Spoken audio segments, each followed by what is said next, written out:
Bonjour Andreas Calcaire, bonjour Stéphanie. Merci beaucoup d'avoir accepté cet entretien pour Nexus. Donc aujourd'hui, nous allons parler d'une substance controversée aux propriétés thérapeutiques étonnantes, à savoir le dioxyde de chlore et plus précisément la solution de dioxyde de chlore, le CDS.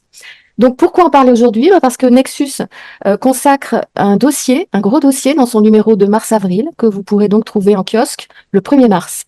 Et donc pour prolonger ce dossier, rien de mieux que de rencontrer Andreas Calcaire, qui est donc l'inventeur du CDS. Andreas Calcaire, est-ce que vous pouvez vous présenter? Bonjour, je suis Andreas Calcaire, biophysicien, et je me trouve en ce moment à la Fondation au Mexique qui se dédie à la recherche en médecine électromoléculaire. Je précise juste que vous êtes donc au Mexique, mais que vous êtes allemand, que vous vivez en Suisse, mais que vous avez vécu 35 ans en Espagne, d'où le fait que vous préférez vous exprimer en espagnol et que Stéphanie est là aujourd'hui pour vous Oui, traduire. oui, Voilà. merci beaucoup, Stéphanie. Comment vous en êtes venu à mettre au point le CDS? Alors, ça a été par hasard. La substance est venue à lui et au début, il ne croyait pas à un produit miraculeux comme ça. Mais il avait une arthrite rhumatoïde qui lui bloquait complètement les mains. Il pouvait même pas soulever une poêle. Et donc, d'abord, il a décidé de l'essayer sur leur chien. C'était une chienne âgée de 13 ans qui était déjà assez mal en point, qui bougeait pas beaucoup, et il lui a donné à boire et le chien n'a pas du tout apprécié le goût. Mais le lendemain, le chien a commencé à courir partout dans le jardin. Donc, il a décidé de le prendre lui aussi. Et tout de suite, il a ressenti les changements. Et au jour d'aujourd'hui, il a sa mobilité complète dans les mains, comme on peut voir. Et en ce moment, il n'a pas compris comment ça c'était que ça avait marché aussi pour son ami qui avait des problèmes de haute dose de mercure, ou sa voisine qui avait de la diabète, ou des autres personnes qui avaient des autres maladies.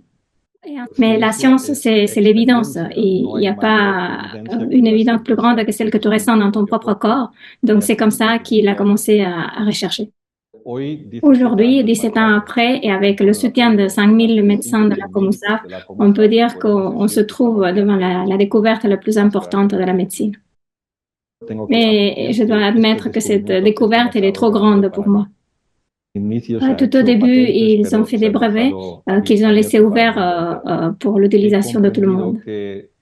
J'ai compris que le monde était dirigé par des différents lobbies. Et la seule chose qu'ils ne peuvent pas empêcher, c'est quand tu donnes quelque chose gratuitement. Au jour d'aujourd'hui, il y a plus de 10 millions d'utilisateurs. Mais on est encore au début de la recherche. On ne sait pas grand-chose. On est au début de cette molécule. Est-ce que vous pouvez nous expliquer quel est le principe d'action du CDS? Le principe, ce sont les charges de la molécule et qui fait l'effet pour autant de maladies.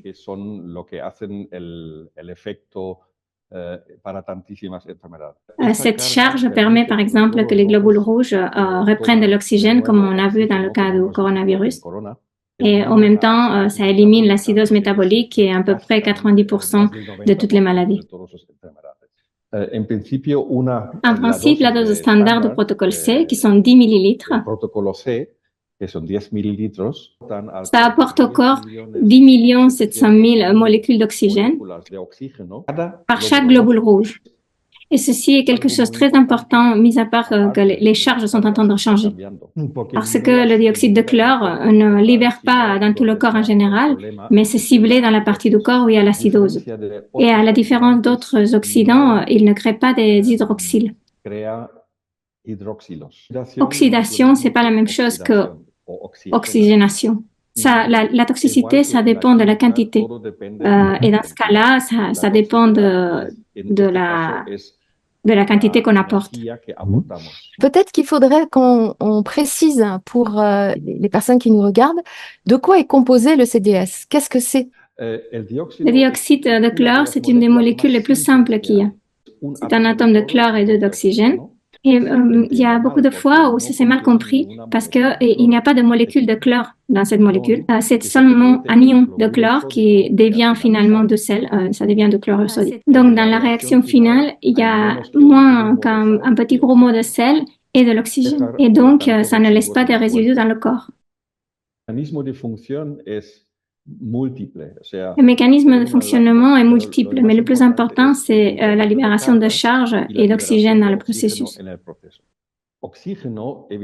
L'oxygène est utilisé dans les zones de conflit où il y a toujours un excès de protons, peu importe le nom de la maladie.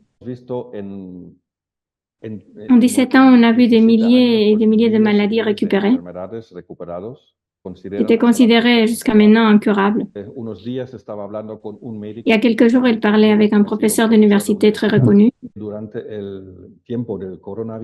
Que pendant la pandémie du coronavirus, il était complètement contre, jusqu'à que son infirmière principale en chirurgie était très très mal. Et avant de l'intuber, un collègue lui a recommandé d'utiliser le dioxyde de chlore, avec le résultat que deux jours après, elle était en bonne santé. Et ce médecin et professeur, après ça, a sauvé plus de 1000 cas pendant le temps de la pandémie.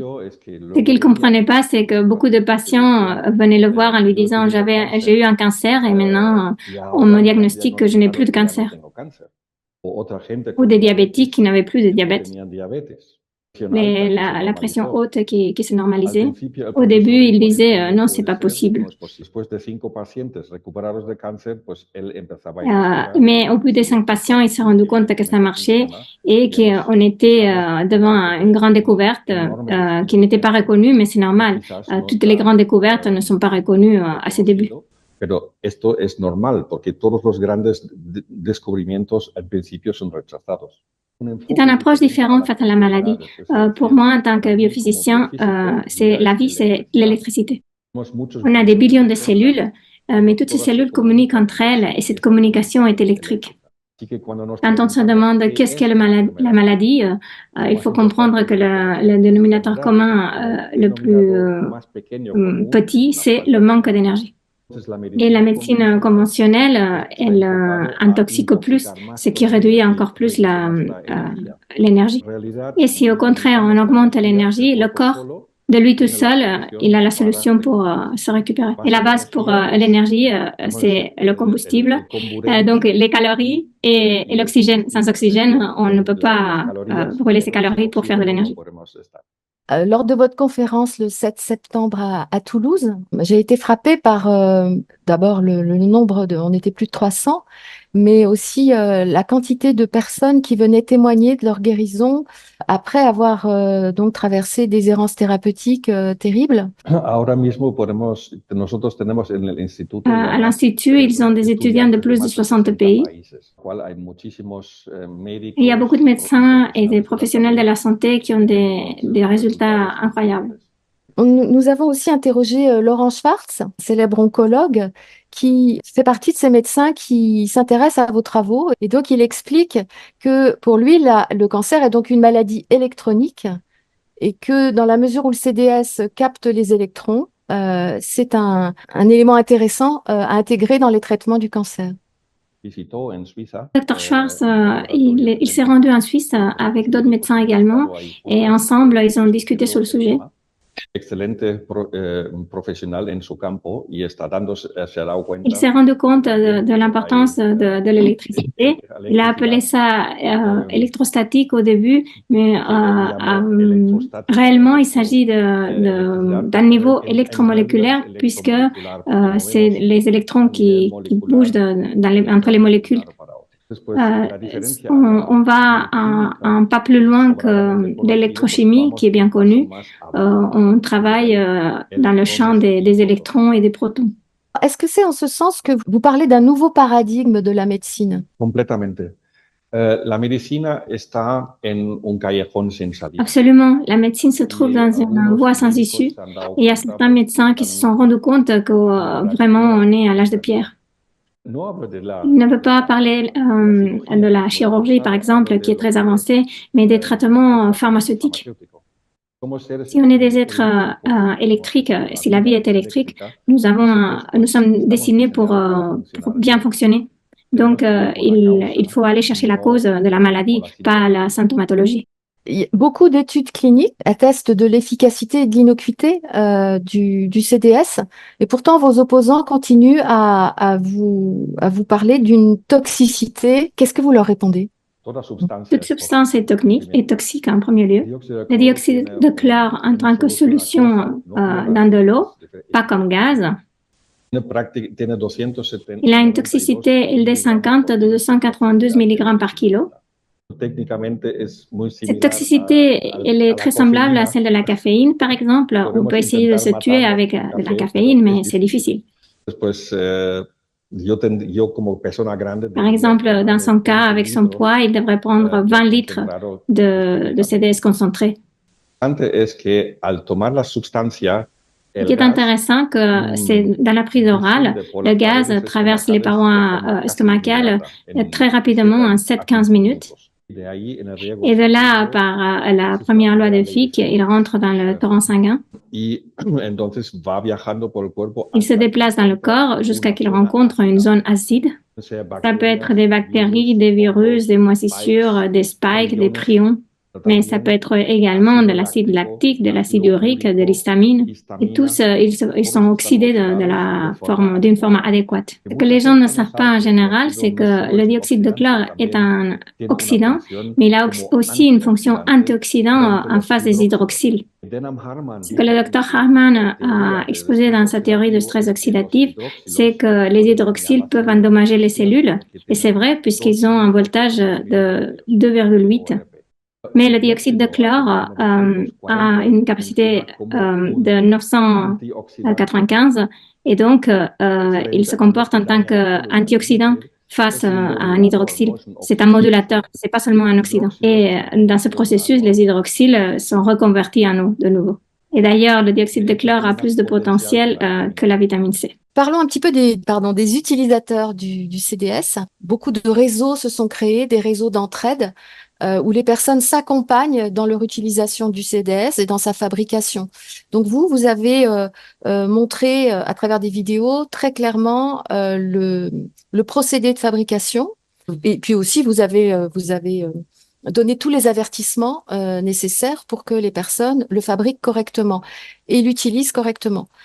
Malgré ça, est-ce qu'il n'y a pas des risques dans cette automédication? Le problème de l'automédication, on le comprend bien. D'abord, il faut commencer par le fait que c'est une substance qui n'est pas encore utilisée. Il est autorisé seulement en Bolivie et dans d'autres pays de l'Amérique latine. Mais il faut comprendre que ce n'est pas un médicament dans le sens classique. Il ne laisse pas de résidus. Et il y a beaucoup de personnes qui n'ont pas devant eux 10 ans pour se soigner et ils sont très mal. Et le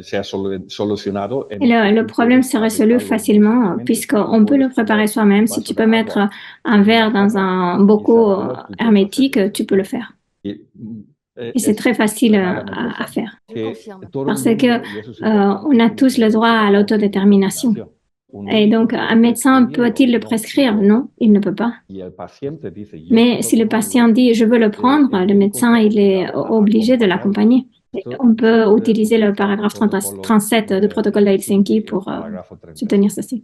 C'est la raison de rester toujours dans la légalité, de pas dépasser les limites, parce qu'ils ne vendent pas des produits et c'est une connaissance. Vous pouvez citer quelques pays qui autorisent le CDS? En Bolivie, c'est utilisé, c'est dans la loi et il vient de rentrer de là-bas parce qu'ils ont fait des accords, par exemple, avec les militaires à niveau national, ils l'utilisent. Au Mexique, par exemple, aussi, dans l'armée, c'est utilisé. Ils sont en train de faire les... En Honduras et au Venezuela aussi, ils sont en train de passer des lois pour que les médecins puissent l'utiliser sans être poursuivis. Et il y a de plus en plus de pays qui... Surtout des pays où la population n'a pas un grand pouvoir économique, donc il n'y a pas d'autre solution. Et ça sera très difficile de la part des lobbies d'arrêter ça parce qu'il y a déjà beaucoup de millions l'utilisateur. Cuando tú has Parce que quand tu as expérimenté quelque chose dans ton propre corps, personne ne va te convaincre le contraire. Lo hemos visto ahora con On las l'a vu llamadas très clairement vacunas. avec La les gente está soi-disant despertando vaccins. Les gens sont en la train de industria se y la réveiller industria et tiene claro que l'industrie sí es a eficaz. les jours comptés. La La bonne buena nouvelle, c'est que noticia que tengo le es que dioxyde de chlore funciona marche también aussi para pour el les daño de dommages causés par vacunas. les vaccins. Tengo, por ejemplo, un caso de Guillain-Barré. Il y a par exemple un cas d'un Guillain-Barré complètement paralysé où il pouvait simplement bouger les paupières. À l'époque, le directeur de la COMSAB lui a administré le CDS par voie intraveineuse et 2 jours après, il était parfaitement normal. Il a déjà publié il y a longtemps que le dioxyde de chlore est capable d'oxyder les spikes. Ça, c'est très important. Si c'est le spike du virus ou le spike du vaccin. Et apparemment, quand les spikes sont éliminés de manière constante, le corps, avec le temps, il se normalise. Et on voit ça quand on mesure les dédimères et la ferritine. Une personne qui veut se nettoyer, qui a donc subi ces injections, comment fait-elle pour se soigner avec le CDS? Il y a un protocole particulier? Comment peut-elle s'informer là-dessus? Oui, c'est facile à faire. C'est le protocole C. Dans 1 litre d'eau, on rajoute 10 millilitres de CDS et après, on le prend toutes les heures. Et on peut constater que en 3 mois ou 6 mois, les niveaux de dimère et de ferritine se normalisent complètement. Las personas afectadas son muy altos, se normalizan después de 3 a 6 meses.